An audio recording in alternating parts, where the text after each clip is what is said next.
Integration. Today we will discuss integration. What is integration? Integration जानने के लिए एक सबसे इंपॉर्टेंट लाइन जो मैंने यहाँ नोट किया है वो है as an inverse process of differentiation. हम लोग डिफरेंशिएशन पढ़ चुके हैं और इंटीग्रेशन डिफरेंशिएशन का इनवर्स प्रोसेस है। जैसे एडिशन और सब्ट्रैक्शन एक दूसरे के इनवर्स प्रोसेस होते हैं। एज 5 + 3 = हमने 8 लिखा और अगर 8 - 3 कर देते हैं तो हमको फिर 5 एज इट इज मिल जाता है। बिल्कुल सेम प्रोसेस यहाँ भी होता है कि अगर हम किसी फंक्शन को डिफरेंशिएट करते हैं तो जो रिजल्ट आता है अगर उस रिजल्ट को हम फिर से इंटीग्रेट करते हैं तो एज इट इज हमारा पुराना फंक्शन आ जाता है। तो हम इसको इसी तरीके से डिफरेंशिएशन का इंटीग्रेशन का सिर्फ यही एक पॉइंट हमको जानना है कि integration is an inverse process of differentiation. अब आप लोग सिंपली जानते हो ddx ऑफ sin x हम लोग इस तरीके से लिखते हैं = cos x होता है। तो अकॉर्डिंग टू डिफिनीशन, जो डिफिनीशन हमने यहाँ आपको नोट की है इसके अकॉर्डिंग यहाँ हम आपको सिंबल भी साथ में इंट्रोड्यूस कर देंगे। Integration of cos x dx = sin x होता है। ये हो जाएगा। अगर sin x का डेरिवेटिव cos x है तो cos x का इंटीग्रल sin x होता है। अब यहाँ कुछ टर्म्स को हम जान लेते हैं, जो टर्म्स हमको जानना जरूरी है। हम लोग यहाँ इसको लिखते हैं कि ddx of derivative of sin x with respect to x। हम sin x को वेरिएबल x के रिस्पेक्ट में डिफरेंशिएट करते हैं तो हमको रिजल्ट cos x मिलता है। और यहाँ क्या है, इंटीग्रल ऑफ cos x। यहाँ हम cos x को x के रिस्पेक्ट में, यहाँ भी वही वेरिएबल है, x के रिस्पेक्ट में इंटीग्रेट करते हैं। यहाँ हमने इंटीग्रेट वर्ड यूज किया, इंटीग्रेट करते हैं तो हमको sin x मिलता है। इस प्रोसेस को, किसी फंक्शन को डिफरेंशिएट, हम प्रोसेस को कहते हैं कि हमने डिफरेंशिएट किया, डिफरेंशिएशन किया। तो यहाँ पर हम कहते हैं हमने इंटीग्रेट किया। जो रिजल्ट मिलता है उसको हम कहते हैं कि ये डेरिवेटिव है। अब अगर आपसे हम पूछे कि sin x का डेरिवेटिव क्या है तो आप कहेंगे sin x का डेरिवेटिव cos x है। वैसे ही सिमिलर वे में cos x का इंटीग्रेंड क्या है तो sin x है। और इस प्रोसेस को इंटीग्रेट करने के प्रोसेस को इंटीग्रेशन हम कहते हैं और जो रिजल्ट मिलता है उसको इंटीग्रल कहते हैं। Integral of cos x = sin x ये होता है। यहाँ पर sin x डिफरेंशिएशन और इंटीग्रेशन में कुछ थोड़े बहुत डिफरेंस होते हैं। क्या डिफरेंस होता है? जैसे हर फंक्शन आप लोग पढ़े होंगे कि हर फंक्शन डिफरेंशिएट नहीं किया जा सकता है, वैसे ही इंटीग्रेशन में भी आपको मिलेगा कि कुछ फंक्शंस ऐसे हैं जो इंटीग्रेट नहीं हो सकते हैं। तो ये दोनों में तो कॉमन चीजें हो गई। लेकिन यहाँ पर क्या है, हमने sin x को जब डिफरेंशिएट किया तो एक यूनिक फंक्शन cos x मिला। लेकिन कोई जरूरी नहीं है कि cos x को इंटीग्रेट करने पर हमें sin x ही मिले, एक यूनिक फंक्शन मिले। अगर यूनिक फंक्शन नहीं मिल रहा है तो क्या डिफरेंस आता है वो डिफरेंस हम देखेंगे। हम लोगों ने अभी हमने आपसे कहा कि ये इसका इनवर्स प्रोसेस है। मीन्स अगर किसी फंक्शन को हम डिफरेंशिएट करते हैं तो जो रिजल्ट आया उसको इंटीग्रेट करने पर हमें पहला वाला रिजल्ट मिल जाता है। अगर इसी बेसिस पर मान लीजिए हम इसी क्वेश्चन को थोड़ा सा मॉडिफाइड फॉर्म में कर दें, हम इसको लिख दें sin x + 5 और इसको डिफरेंशिएट करते हैं। तो जब हम इसको डिफरेंशिएट करेंगे तो आपको पता है sin x का डेरिवेटिव होता है cos x और 5 का डेरिवेटिव होता है 0। तो इसका मतलब sin x + 5 का डेरिवेटिव हो गया cos x। और अब अगर हम इस डिफिनीशन को अपने ध्यान देते हुए कि it is an inverse process of differentiation, अगर हम इसको इंटीग्रेट करते हैं तो इसके according integration of cos x dx = हो जाएगा sin x + 5। ये सही है क्योंकि अभी हमने कहा कि जिस फंक्शन को डिफरेंशिएट करने पर कोई वैल्यू आती है तो उसको इंटीग्रेट करने पर हमको ये मिलेगा। तो इसका मतलब हमको ये मिल रहा है। इसी तरह से एक और एग्जांपल बिल्कुल इसी से रिलेटेड, अगर हम इसको sin x - log 2 कर दें तो अब जिसको डिफरेंशिएट करेंगे तो sin x का डेरिवेटिव होता है cos x और log 2 का डेरिवेटिव 0। log 2 कांस्टेंट होता है, इसका डेरिवेटिव 0 हो गया। अब इस बेसिस पर जब हम इसको ध्यान देते हुए जब हम इसको इंटीग्रेट करेंगे, integration of cos x dx, तो हमारे पास रिजल्ट आ जाएगा sin x - log 2। इसका मतलब किसी दो फंक्शन को, जैसे अभी हमने कहा कि अगर किसी फंक्शन को डिफरेंशिएट करते हैं तो एक यूनिक रिजल्ट मिलेगा, लेकिन किसी पर्टिकुलर फंक्शन को इंटीग्रेट करने पर भी यूनिक रिजल्ट मिले ये जरूरी नहीं है। लेकिन हाँ, ये जो वेरिएबल है वो सेम आता है। देखिए आप वेरिएबल यहाँ भी sin x है, यहाँ भी sin x है, यहाँ भी sin x है। डिफरेंस क्या है? तो ये एक कांस्टेंट सब में अलग अलग आ गया है। यहाँ पर इस कांस्टेंट की वैल्यू 0 है और इसी कांस्टेंट को हम कहते हैं कांस्टेंट ऑफ इंटीग्रेशन। तो एक जनरल रिजल्ट हम इस बेसिस पर आपको बता देते हैं कि अगर हम किसी फंक्शन को डिफरेंशिएट कर रहे हैं साइन, या सीधे हम इंटीग्रेशन की बात करते हैं, integration of cos x dx है, तो इसका हम आंसर लिख सकते हैं, इसका रिजल्ट होगा sin x plus c, where c is called constant of integration. तो ये हर किसी भी फंक्शन को जब हम इंटीग्रेट करेंगे तो उसमें कांस्टेंट ऑफ इंटीग्रेशन c रहेगा, क्योंकि हमको नहीं मालूम कि हम किस फंक्शन को, ये अभी तो हम चूंकि बेसिक स्टार्ट कर रहे हैं तो हम आपको एक रिजल्ट लेते हुए चल रहे हैं, तो आप इसको देखकर इसका आंसर आप बता सकते हो कि इंटीग्रेशन ऑफ cos x क्या है, यहाँ इंटीग्रेशन ऑफ cos x क्या है। लेकिन अगर आपको जनरल पूछा जाएगा कि इंटीग्रेशन ऑफ cos x क्या है, तो आपका आंसर होगा cos x का फॉर्मूला तो हम लिख लेंगे sin x प्लस c रहेगा कांस्टेंट। अब ये c की वैल्यू यहाँ 5 हो सकती है, log 2 हो सकती है, 0 हो सकती है, प्लस 10 हो सकती है, -7 हो सकती है, एंड सो ऑन। तो कांस्टेंट ऑफ इंटीग्रेशन एक बहुत इंपॉर्टेंट पॉइंट है, और अगर आप क्वेश्चन करते हो और कांस्टेंट ऑफ इंटीग्रेशन नहीं लिखते हो तो वहां हाफ मार्क्स डिडक्ट होता है तुरंत। ये बहुत ही इंपॉर्टेंट है, रोल है सी का। और यहाँ अभी हम लोग जो इंटीग्रेशन पढ़ रहे हैं, इंटीग्रेशन दो तरह का हम लोग पढ़ेंगे, एक इंडेफिनिट और दूसरा डिफिनिट। तो फिलहाल हम लोग इनडेफिनिट इंटीग्रेशन से स्टार्ट करते हैं। ये इनडेफिनिट है, अनिश्चित है, तो यहाँ पर हम कांस्टेंट ऑफ इंटीग्रेशन सी लेंगे, आप इसको नोट कर लीजिए। तो अब हमको एक इस डिफिनीशन से कि इनवर्स प्रोसेस डिफरेंशिएशन का आप ये इतना जान सकते हो, आप ये इतना क्लियर है, हम जिस जिस फंक्शन का डेरिवेटिव जानते हैं उन फंक्शन को, उस रिजल्ट को हम इनका इंटीग्रेशन हमें पता है। जैसे अभी हमने लिखा था D D x of sine X cos X है, तो कॉस एक्स का इंटीग्रेशन हमें पता है। D D x of E to the power X हम लोग लिखते हैं E to the power X, it means integration of e to the power x dx is equal to e to the power x plus, अब बताने की जरूरत नहीं, यहाँ हम कांस्टेंट ऑफ इंटीग्रेशन c लिखेंगे। वैसे तो अगर इस रिजल्ट को लिखने के बाद हम लिख रहे हैं तो c की जरूरत नहीं है, लेकिन अगर हम direct integration of e to the power x dx लिख रहे हैं तो e to the power x plus c constant of integration c रहेगा। इस रिजल्ट को लिखने के बाद इस रिजल्ट लिखने का मतलब है कि हम मेथड ऑफ इंस्पेक्शन का यूज कर रहे हैं, खोज विधि, हम सर्च कर रहे हैं, हम इस रिजल्ट के थ्रू आगे बढ़ रहे हैं, डायरेक्ट आगे न बढ़ के। अब आप देखिए, आपको पता है D D x of tan X is equal to होता है D D x of tan X is equal to sec square X. इसका मतलब हम सेक स्क्वायर एक्स का इंटीग्रेशन लिख सकते हैं, sec square X D x is equal to tan X plus C, ये हम लिख सकते हैं। तो उन सारे रिजल्ट्स का जिनका हमको डायरेक्ट डेरिवेटिव पता है, या ऐसे कह लीजिए कि जो फंक्शन किसी का डेरिवेटिव है उसका इंटीग्रेंड हमें पता है कि उसका इंटीग्रल क्या होगा। अब आपको पता है D D x of sec x is equal to क्या होता है,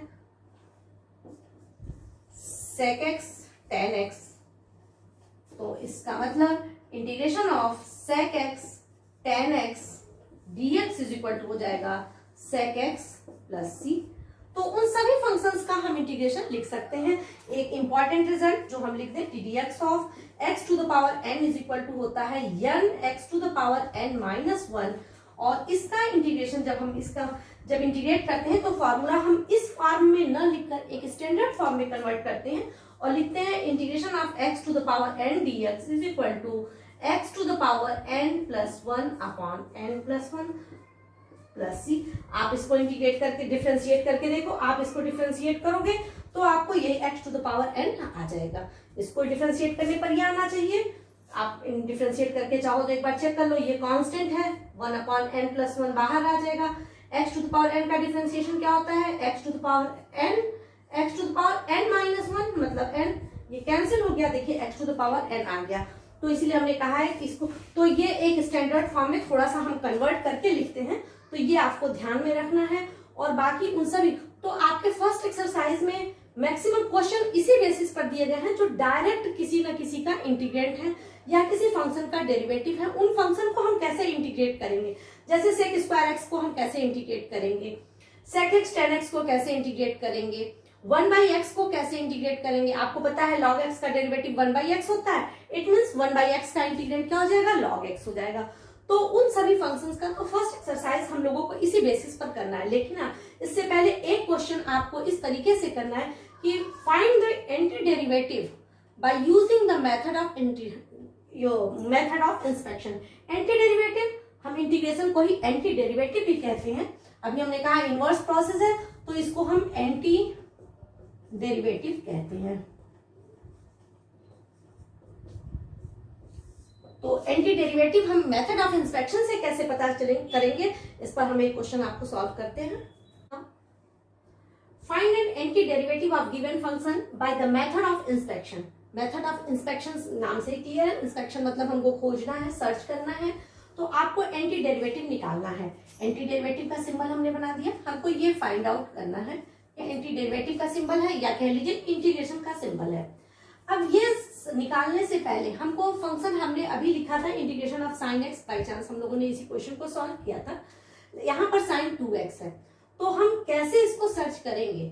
अब आपको सिर्फ यहाँ फंक्शन, मेन फंक्शन पर ध्यान देना है कि फंक्शन क्या है। साइन एक्स किसका डेरिवेटिव होता है, तो साइन एक्स हमको पता है कि कॉस एक्स का डेरिवेटिव होता है। तो अब बस इसी बेसिस पर यह फंक्शन, होल फंक्शन जो वेरिएबल पर डिपेंड कर रहा है वह किसका फंक्शन है, ये हमें देखना, किसका डेरिवेटिव होता है। अब आप यहां से स्टार्ट करेंगे, ddx of cos x is equal to sine x, sorry ddx of cos x is equal to क्या होता है, माइनस साइन एक्स होता है। ये हो गया। अब हमको यहाँ चूंकि 2x की वैल्यू निकालनी थी, तो अब हम यहाँ पर क्या लेके चलेंगे, अब हम यहाँ पर cos 2x लेकर चलेंगे। तो ddx ऑफ cos 2x चलेंगे, तो cos 2x का डेरिवेटिव, अब आप जैसे डेरिवेटिव करते हो वैसे कर लो, तो ये क्या हो जाएगा, माइनस 2 sin 2x इंटू 2 हो जाता है। ये हो गया। तो अब आपको ये इतना ही, जो यहाँ नाम हमने लिखा है कि by the method of inspection, तो यहाँ इंस्पेक्शन का वर्क मेरा कंप्लीट हुआ। हमने sin 2x किसका डेरिवेटिव होता है, किस फंक्शन को डिफरेंशिएट करने पर ये आएगा, ये मैंने लिख लिया। तो integration of ddx of cos 2x is equal to minus 2 sin 2x जो होता है। अब हमको एंटी डेरिवेटिव निकालना है इसका, तो इसका एंटी डेरिवेटिव निकालने के लिए हम दोनों तरफ इंटीग्रेट करेंगे। तो अब आप लिख दीजिए इंटीग्रेटिंग बोथ साइड।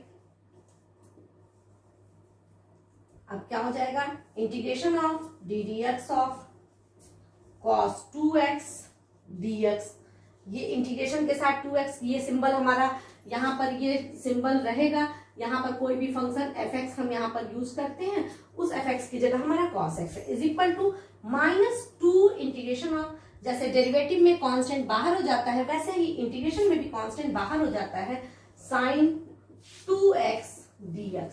ये हो गया। अब हमको देखिए इसी का रिजल्ट लाना है। अब आप देखो, अभी हमने कहा है कि integration is the inverse process of differentiation. जब दो प्रोसेस इनवर्स रहते हैं, जैसे हमने +2 लिखा और साथ में -2 लिख दिया, तो ये कैंसिल आउट होकर 0 हो जाता है। तो उसी तरीके से यहाँ पर हमने इंटीग्रेशन ddx भी लिखा, डिफरेंशिएट भी किया है और इंटीग्रेट भी किया है, तो दोनों फंक्शन, दोनों के प्रोसेस क्या हो जाएंगे, कैंसिल आउट हो जाएंगे, और ये हो जाएगा cos 2x is equal to -2 integration of sin 2x dx। और यहां से आप integration of sin 2x dx की वैल्यू निकाल सकते हो। Integration of sin 2x dx is equal to -1/2 cos 2x। This is the result of this function। इस function का इंटीग्रेशन क्या हो जाएगा, -1/2 cos 2x। आप लोग और क्वेश्चन करोगे तो आपको ये ध्यान में आएगा, जैसे हम लोग किसी फंक्शन को जब डिफरेंशिएट करते थे, 2x था तो 2 into में बाहर आ जाता था, और यहाँ क्या होता है, ये अपॉन में आता है। ऐसे अभी हम एक क्वेश्चन और करते हैं तो आपको लगेगा कि हाँ, हर क्वेश्चन में ये अपॉन में होता है। ये दोनों में ये डिफरेंस है, इसमें मल्टीप्लाई होता था और इसमें डिवीजन फॉर्म में आता है। Now question number 4 of the exercise 7.1, ये हमने ऊपर इंडिकेट नहीं किया था। एक्सरसाइज 7.1 का क्वेश्चन हम सॉल्व कर रहे हैं। इंटीग्रेशन ऑफ दिस, अब मेथड ऑफ इंस्पेक्शन से जब हम इसको करेंगे, ये क्वेश्चन भी मेथड ऑफ इंस्पेक्शन से ही करने के लिए कहा है, उसके बाद हम जनरल प्रोसेस अपनाएंगे। तो एक दो क्वेश्चन मेथड ऑफ इंस्पेक्शन का करने से ये फायदा होता है कि आपको एक इंटीग्रेशन का जो प्रोसेस है वो ध्यान में बैठ जाता है कि कब कैसा रिजल्ट आता है, किस फंक्शन, क्यों हम एंटी डेरिवेटिव कहाँ कैसे लिखते हैं, वो ध्यान में आ जाता है। इसलिए मेथड ऑफ इंस्पेक्शन से कुछ क्वेश्चन करना जरूरी है। अब देखिए, हमको इसको इंटीग्रेट करना है। इसको इंटीग्रेट करने पे अब मेथड ऑफ इंस्पेक्शन में हम ये ध्यान देंगे कि किस फंक्शन को हम डिफरेंशिएट करते हैं तो स्क्वायर आता है। अब ये आपको ध्यान देना है। तो क्यूबिक फंक्शन को अगर हम एक्स क्यूब को डिफरेंशिएट करें तो 3x स्क्वायर आएगा। तो x इसका मतलब क्यूबिक फंक्शन को। तो अब यहाँ पर हम ये ऐसे स्टार्ट करेंगे, ddx of ax plus b का होल क्यूब। हम इसको डिफरेंशिएट करेंगे। डिफरेंशिएट कीजिए तो ये हो जाएगा 3ax प्लस b का होल स्क्वायर। उसके बाद हम क्या करते हैं, इसको डिफरेंशिएट करते हैं तो इंटू a आ जाता है। ये हो गया। अब इसका डिफरेंशिएशन हो गया। इसके पहले अभी हमने जस्ट कहा है, अब हम दोनों साइड को इंटीग्रेट कर देंगे। तो integration of ddx of ax plus b whole cube dx is equal to 3a integration of ax plus b whole square dx। अब हमको देखिए यही रिजल्ट लाना था, ये हमारे पास आ गया। तो इसकी वैल्यू क्या हो जाएगी, और यहाँ ये दोनों प्रोसेस क्या हो गई, ये दोनों कैंसिल आउट हो गए। तो ये आपका हो जाएगा integration of ax plus b whole square dx is equal to 1/3a ax plus b whole cube. ये हो गया। अब यहाँ चूंकि अब आपको एक क्वेश्चन हो सकता है आपके दिमाग में आ रहा हो कि मैम ने बताया था कि जब इंटीग्रेट करेंगे तो कांस्टेंट ऑफ इंटीग्रेशन आता है, बट यहाँ हम इसको पर्टिकुलर इस फंक्शन को सर्च करके कर रहे हैं तो ऐसे में कांस्टेंट ऑफ इंटीग्रेशन नहीं आएगा। जब हम जनरल क्वेश्चन करेंगे, यहाँ जनरल फॉर्मूला था, विदाउट इंस्पेक्शन हम करते तो हम प्लस सी यहाँ कांस्टेंट ऑफ इंटीग्रेशन लिखते। तो जब भी कोई क्वेश्चन मेथड ऑफ इंस्पेक्शन से सॉल्व होगा तो उसमें कांस्टेंट ऑफ इंटीग्रेशन नहीं रहेगा, और नॉर्मली इस मेथड से क्वेश्चन आता नहीं है। ये सिर्फ आपको इंटीग्रेशन के कॉन्सेप्ट को क्लियर करने के लिए है। तो ये अब आपके पास ये रिजल्ट हो गया। अब आप देखिए, मैंने आपसे कहा था कि जब हम इसको करते हैं तो यहाँ a क्या है, अपॉन में आ जाता है। तो ये अपॉन में आ गया है। तो ये ध्यान दे, 2-4 क्वेश्चन हम करने से हमारे दिमाग में बैठ जाएगा कि कहाँ अपॉन होता है, कहाँ इंटू होता है। जैसे यहाँ हमने तुरंत इंटू 3a लिख दिया, वैसे ही आप इसमें अपॉन 3a लिख देंगे, ये आपको मेमोराइज हो जाएगा। Now question number 7। हाँ, अब इसमें आपको ये ध्यान देना है कि फंक्शन में जैसे हम लोग ddx of fx plus gx is equal to होता है ddx of fx plus ddx of gx, वैसे ही इंटीग्रेशन में भी दो फंक्शन का अगर सम या डिफरेंस है तो अलग अलग उसके इंटीग्रेंड के फंक्शन सम के इक्वल होता है। तो अब यहाँ देखिए, इस फंक्शन को हमें इंटीग्रेट करना है। अब हम मेथड ऑफ इंस्पेक्शन पर नहीं जाकर डायरेक्ट कैसे करेंगे। तो अभी आप लोगों ने इंटीग्रेशन का कोई प्रोसेस नहीं पढ़ा है, सिर्फ आपको इतना पता है कि ये एंटी डेरिवेटिव होता है। इसका मतलब अगर यह किसी फंक्शन का डेरिवेटिव है तो इसको हम इसका इंटीग्रेट लिख सकते हैं। तो इसको सॉल्व करने के लिए हम पहले इसको थोड़ा सिंप्लीफाई करेंगे। एक्स स्क्वायर माइनस 1 dx हो गया। अब इसको हम कैसे लिख सकते हैं, integration of x square dx minus integration of 1 dx, ये लिखा जा सकता है। अब आप देखिए, x टू द पावर हमने फॉर्मूला वहां पर लिखा हुआ था, एक फॉर्मूला हम साइड में लिख दे रहे हैं एक बार। Integration of x to the power n dx is equal to होता है x to the power n plus 1 upon n plus 1 plus c constant of integration. तो अब इस बेसिस पर x स्क्वायर का इंटीग्रेशन क्या हो जाएगा, तो x क्यूब बाई 3 हो जाएगा, माइनस 1 का इंटीग्रेशन। तो 1 किसका डेरिवेटिव होता है, तो x का डिफरेंशिएशन 1 होता है। इसका मतलब 1 का इंटीग्रेट क्या हो जाएगा, इंटीग्रेट x हो जाएगा plus constant of integration c रहेगा।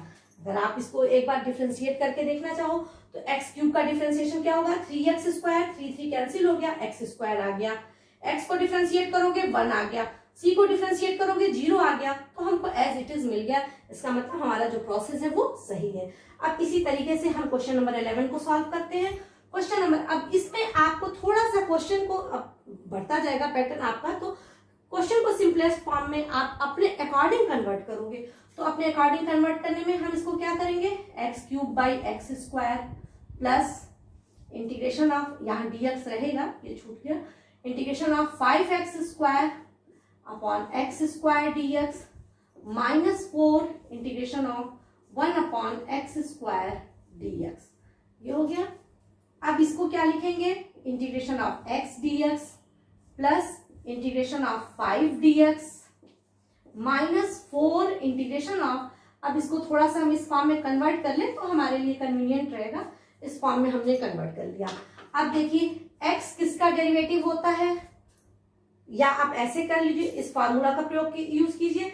x to the power n क्या हो जाएगा, x to the power n plus 1 means x square by 2 हो गया, प्लस 5 तो कांस्टेंट है, बाहर आ जाएगा। 1 का इंटीग्रेशन x होता है, 1 की जगह हमने x लिख दिया, -4। अब ये भी इसी फॉर्मूला से लगेगा, x to the power n, तो क्या हो जाएगा, x to the power n plus 1 upon n plus 1 -1 plus c constant of integration, तो x square by 2 plus 5x minus minus plus हो गया 4, और x टू द पावर -1 है, इसको आप अपॉन x प्लस c लिख सकते हैं। यहाँ से आप इसको हम इरेज कर दे रहे हैं कि आपको ध्यान में अब आ गया होगा। तो ये कांस्टेंट, इस तरीके से फंक्शन को हम इंटीग्रेट करेंगे। एक क्वेश्चन हम और सॉल्व कर दे रहे हैं, उसके बाद आप एक्सरसाइज के क्वेश्चन कंप्लीट करेंगे, जहां डाउट होगा हम लोग फिर बाद में डिस्कस करेंगे। Now question number 13। अब देखिए इस क्वेश्चन में क्वेश्चन का फॉर्म थोड़ा चेंज होते जा रहा है। अब हम पहले जो सिंपलेस्ट था x स्क्वायर था, वो हमें पता दिख रहा था, सामने से क्लियर दिख रहा था कि वो किसका डेरिवेटिव होता है। अब आपको जो क्वेश्चन मिलेंगे वो डायरेक्ट किसी का डेरिवेटिव है नहीं है, वो किसी का डिफरेंशिएट करने पर आ रहे हैं नहीं, ये आपको दिखेगा नहीं। अब हमको क्वेश्चन को थोड़ा सा चेंज करना पड़ेगा। अब देखिए ये किसी का डेरिवेटिव नहीं है, डेरिवेटिव होता तो हम डायरेक्ट उसका इंटीग्रेंट लिख देते। अब इसको कैसे हम इंटीग्रेट करें, इसको ऐसे फॉर्म में बदलेंगे जो किसी का डेरिवेटिव हमें लगे। तो इसको करने के लिए हम लोग फैक्टराइजेशन मेथड यूज करने से हमको लग रहा है यहाँ एक्स स्क्वायर कॉमन ले लें तो ये x माइनस 1 बचा, और प्लस 1 कॉमन लेंगे तो x माइनस 1 बचेगा, x माइनस 1 dx। तो अब आपको ये सभी फॉर्मूला ट्रिक अप्लाई करना है। x माइनस 1 कॉमन ले लिया, x square plus 1 upon x minus 1 dx, cancel, integration of x square plus 1 dx। कोई जरूरी नहीं हम इसको अलग अलग लिखें, ये चूंकि एक दो क्वेश्चन पहले स्टार्टिंग में था तो हमने आपको अलग लिख के बताया था। अब हम इसको डायरेक्ट x स्क्वायर का इंटीग्रेंट क्या लिख सकते हैं, तो x क्यूब बाई 3, 1 का integration x plus constant of integration c जरूर रहेगा, तो ये आप लोग लिखना नहीं छोड़ेंगे। तो ये इस तरीके से ये फंक्शन क्या हो गया, इंटीग्रेट हो गया। जो हमको डायरेक्ट तो किसी का इंटीग्रेशन नहीं दिख रहा था, बट विदाउट एनी फार्मूला हम लोगों ने इसको सॉल्व कर लिया। अब उसी तरह इस क्वेश्चन नंबर 18 पर आइए। देखिए ये 2 का प्रोडक्ट दिया हुआ है, हमको समझ में नहीं आ रहा है कि ये किसका है, किसी फंक्शन का डायरेक्ट इंटीग्रेट डिफरेंशिएशन है, ये नहीं दिख रहा है। तो अब हम इसको मल्टीप्लाई कर देंगे, तो ये हो जाएगा integration of sec square x plus sec x tan x dx। अलग अलग लिख लीजिए, sec square x dx plus integration of sec x tan x dx। अब आप देखो सेक स्क्वायर एक्स किसका डेरिवेटिव होता है, तो tan x का डेरिवेटिव होता है। इसका मतलब सेक स्क्वायर एक्स का इंटीग्रेशन क्या हो जाएगा, tan x हो जाएगा। अब हम इसको फार्मूला के बेसिस पे लिख सकते हैं। सेक एक्स tan x किसका डेरिवेटिव होता है, तो सेक एक्स का होता है। इसका मतलब इसका इंटीग्रेशन क्या हो जाएगा, सेक एक्स हो जाएगा plus constant of integration c। This is the final answer. Now you have to complete exercise 7.1।